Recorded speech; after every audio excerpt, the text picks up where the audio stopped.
चले हैं। सुतीक्ष्ण दौड़ा दौड़ा गुरुदेव के पास गया और चरणों में गिर गया। बोले गुरुदेव, आज दशरथ नंदन राम लखन और जानकी जी पधारे हैं। महाराज गुरुदेव ने सुना, गुरुदेव कहने लगे, गुरुदेव कह रहे हैं सुतीक्ष्ण, बोले ऐसा शिष्य भगवान सबको दे। क्यों? आज भैया एक शिष्य की वजह से गुरु को आज भगवान का दर्शन हो रहा है। भैया देखो, भगवान से आपको कोई भी मिलाए, चाहे आपका शत्रु ही क्यों ना हो, वो भी बाद में प्रिय बन जाता है अगर कोई आपको भगवान की राह दिखाए। अगर कोई आपको भगवान की ओर जोड़े ना भैया, अगर वो शत्रु भी है उसको शत्रु कभी मत मानो भैया। क्यों? क्योंकि जो भगवान की राह दिखाता है ना भैया, वो तो अपना हो जाता है। बोले रामचंद्र भगवान की। आज मेरे प्रभु जैसे ही अगस्त जी के यहाँ पहुंचे, महाराज अगस्त जी ने देखा, प्रभु को प्रणाम किया, बैठकर सत्संग चर्चा हुई। कुछ समय भगवान वहां रुके और सज्जनों वहां से आगे जो है भगवान अब प्रस्थान कर रहे हैं। आगे प्रभु राम, बीच में मां जानकी, लखन जी मार्ग में जा रहे हैं। तो भैया प्रभु राम को मार्ग में गीधराज मिले, जटायु। जटायु से भेंट हुई। गीधराज ने राम जी को देखा, पूछ लिया, बोले आप कौन हो? राम जी कहते हैं, बोले मैं दशरथ नंदन राम हूं और मेरे छोटे भाई और मेरी पत्नी जानकी है। जटायु ने सुना, जटायु ने कहा, बोले अगर इस वन में आपको कोई कष्ट हो ना तो बोले मुझसे कहना, संकोच मत करना। कहते हैं सज्जनों, वहां से मेरे प्रभु गोदावरी के किनारे चले गए। और सज्जनों, आज प्रभु ने पंचवटी में एक सुंदर पर्ण कुटिया बनाई। पंचवटी में अब मेरे प्रभु रहने लगे राम। तो सज्जनों कहते हैं, जैसे प्रभु ने पंचवटी में कुटिया बनाई, वहां पर रहने लगे, तो कहते हैं वहां पर जो है एक देवी जी, एक राक्षसी वहां पर पहुंच गई। शूर्पणखा रावण कई बहने, शूर्पणखा रावण कई बहने, दुष्ट हृदयादा जस बने, दुष्ट हृदयादा जस बने। पंचवटी सो गई तुम्हारा, पंचवटी सो गई तुम्हारा, देखी विकल भई जुगल कुमारा, देखी विकल भई जुगल कुमारा। माता पिता पुत्र उर्धारे, माता पिता पुत्र उर्धारे, पुरुष मनोहर निर्गत नारी, पुरुष मनोहर निर्गत नारी। बोले महाराज वहां पर कौन पहुंच गई? शूर्पणखा, रावण की बहन। महाराज देखो भैया, ये जो रावण की बहन है ना, इनका जो विवाह हुआ था विद्युत जीवा, राक्षस की पत्नी है महाराज, इनके साथ विवाह हुआ था, लेकिन रावण ने उन्हें मार दिया था। पहला परिचय, शूर्पणखा जो है रावण की बहन है, और विद्युत जीवा नाम के जो राक्षस है उनकी पत्नी है। और तीसरा परिचय, बोले भैया शूर्पणखा किसे कहा जाता है? बोले शूर्प इव नखा यस्य सह शूर्पणखा। बोले भैया जिसके जो नख हो ना, सूप कहते हैं सुपली, बोले सुपली की तरह जिसके नख हो उसको शूर्पणखा कहा जाता है। और भैया बोले जिसके नख बड़े बड़े हो ना भैया, तो समझो शूर्पणखा की बिरादरी का है। मैं नहीं कह रहा हूं, रामचरितमानस की कथा कह रही है। बोले जिसके नख बड़े होते हैं ना भैया,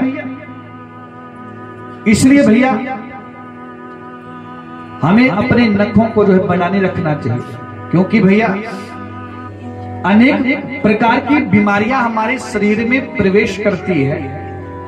लेकिन आजकल के नौजवान भैया मॉडर्न बड़े बड़े नख रखते हैं भैया और सबको दिखाते हैं। तो भैया देखो रामचरितमानस कहती है कि बोले जिसके नख बड़े हो वो सुर्प नखा की बिरादरी का है। बोले रामचंद्र भगवान। आज सजनों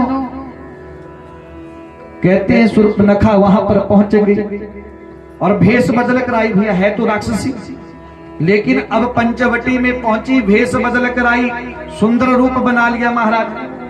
हाँ, ऊपर से प्लस्तर करवाया। प्लस्तर जानते हैं ना, माताएं जाती ना ब्यूटी पार्लर, भैया वैसे चलेगी ब्यूटी पार्लर। और भैया क्या किया, बोले ऊपर से बढ़िया प्लस्तर करवाया और सुंदर बन गई महाराज। और पहुंच गई कहां, बोले जहां राम जी विराजमान है वहां पहुंची भैया। बगले में मां सीता बैठी हुई थी। तो सज्जनों कहते हैं सामने जो है लखन भैया वीर आसन में बैठे हुए थे और सुर्पनखा वहां पर पहुंची, भेष बदल कर आई है। राम जी ने देखा, बोले राम जी कहने लगे, बोले संबंध में, हाँ सुर्पनखा कहने लगी, बोले मैं पति ढूंढने के लिए आई हूं, मैं स्वयंवर के लिए निकली हूं कि मुझे कोई श्रेष्ठ पति मिल जाए। बोले राम जी कहने लगे, बोले एक काम तो माता पिता का होता है, वर देखना। सुर्पनखा कहने लगी, बोले माता पिता ने बड़े लड़के दिखाए लेकिन मुझे कोई पसंद नहीं आया, इसलिए मैं निकल पड़ी, बोले खुद ही दूल्हा देखने के लिए। क्यों, बोले मैं इतनी सुंदर हूं, मेरी योग्य कोई मुझे, मेरे अनुरूप मुझे कोई वर नहीं मिला। लेकिन बोले आज आपको देखकर लग रहा है कि आप मेरे योग्य हो। बोले रामचंद्र भगवान के तुम सम पुरुष नामो समधारे, तुम सम पुरुष नामो समधारे, तुम सम पुरुष नामो समधारे, तुम सम पुरुष नामो समधारे। या संयोग विधि रचा विचारे, या संयोग के रचा विचारे। सुर्पनखा राम जी को देखकर क्या कहने लगी, बोले आप जैसा कोई वर नहीं और मेरे जैसी कोई दुल्हन नहीं, कोई स्त्री नहीं, मेरे जैसी कोई नारी नहीं। बोले आप वैसे संसार में बोले मेरे लिए कोई योग्य नहीं, लेकिन बोले आपको देखकर लग रहा है बोले आप मेरे योग्य हो। बिल्कुल झूठ कह रही है। पहले कह दिया राम जी से, बोले मेरा कोई विवाह नहीं हुआ है, मैं तो वर ढूंढ रही हूँ, लेकिन विवाह हो गया था सुर्पनखा का। लेकिन भैया झूठ पर झूठ बोल रही है। देखो जो पाप होता है वो झूठ ही बोलता है, झूठ बोल रही है। बोले आप मेरे योग्य हो। मम अनुरूप पुरुष जग पाए, मम अनुरूप पुरुष जग पाए, तेज मोदी लोग हो नाई, तेज मोदी लोग हो नाई। बोले मेरे समान इस संसार में कोई स्त्री नहीं और बोले आपके जैसा कोई पुरुष नहीं, इसलिए बोले आप मेरे साथ विवाह कर लो। साथ में सीता जी बैठी थी। राम जी ने कहा, बोले ये जो मेरी बगल में बैठी है ना, बोले मेरी धर्म पत्नी है। सुर्पनखा कहने लगी, बोले इसकी चिंता मत करो, इसका मैं भोजन कर जाऊंगी। सीता ही चिताई कही प्रभु माता, सीता ही प्रभु माता, सीता ही चिताई कही प्रभु माता, सीता ही चिताई कही प्रभु माता। आई कुमार मोर लघु भ्राता, आई कुमार मोर लघु भ्राता। राम जी ने कहा, बोले मेरा तो विवाह हो गया, बोले यहाँ तो तुम्हारा नंबर नहीं लग सकता, लेकिन बोले सामने मेरे भाई बैठे ना गोरे भी हैं, बोले उनको पूछ लो। बोले वो कबारे हैं, बिल्कुल झूठ कहते हैं राम जी ने। बोले उनको पूछ लो। अब महाराज लखन जी के पास गई शूर्पणखा। जैसे लखन जी के पास गई, बोले मैं आपसे शादी करना चाहती हूँ। आपके भाई के पास गई थी, बोले सांवले से हैं, काले काले से हैं, लेकिन बोले आप गोरे हैं और मुझे गोरा ही वर चाहिए, इसलिए बोले मैं आपके साथ विवाह करना चाहती हूँ। तो महाराज लखन जी क्या कहने लगे, सुंदर सुनो मैं उन कर दासा, सुंदर सुनो मैं उन कर दासा, सुंदर सुनो मैं उन कर दासा, सुंदर सुनो मैं उन कर दासा, पराधीन नहीं तोर सुपासा, पराधीन नहीं तोर सुपासा। लखन जी कहते हैं, बोले ये जो सामने खड़े हैं ना, बोले कौशल नंदन है, अयोध्या के राजा हैं, और बोले मैं इनका दास हूं, मेरे साथ विवाह करोगी तो बोले तुम दासी बन जाओगी, इनके साथ विवाह करोगी तो बोले रानी बनोगी। अब महाराज लखन जी ने कहा बोले इनके साथ ही विवाह करो।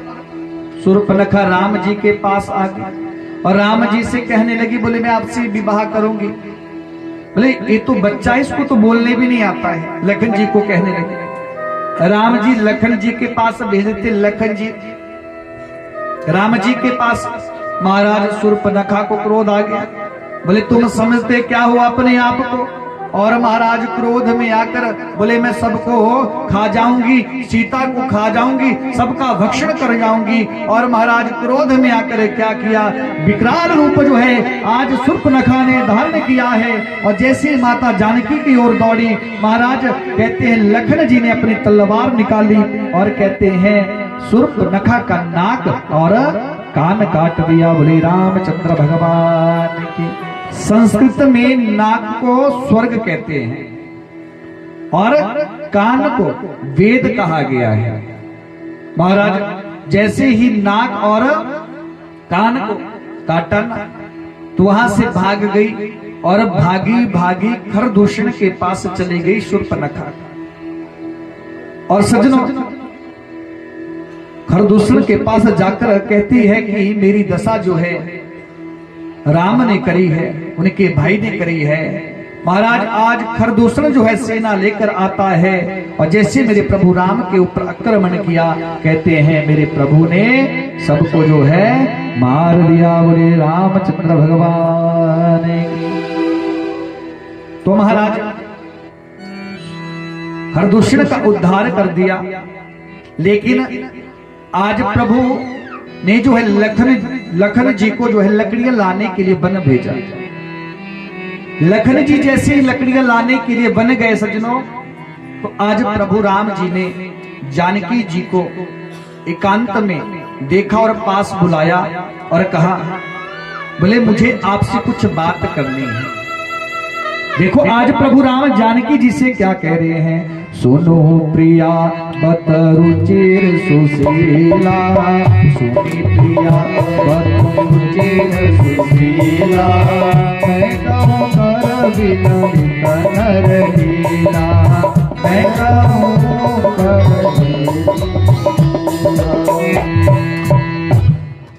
प्रभु राम जानकी जी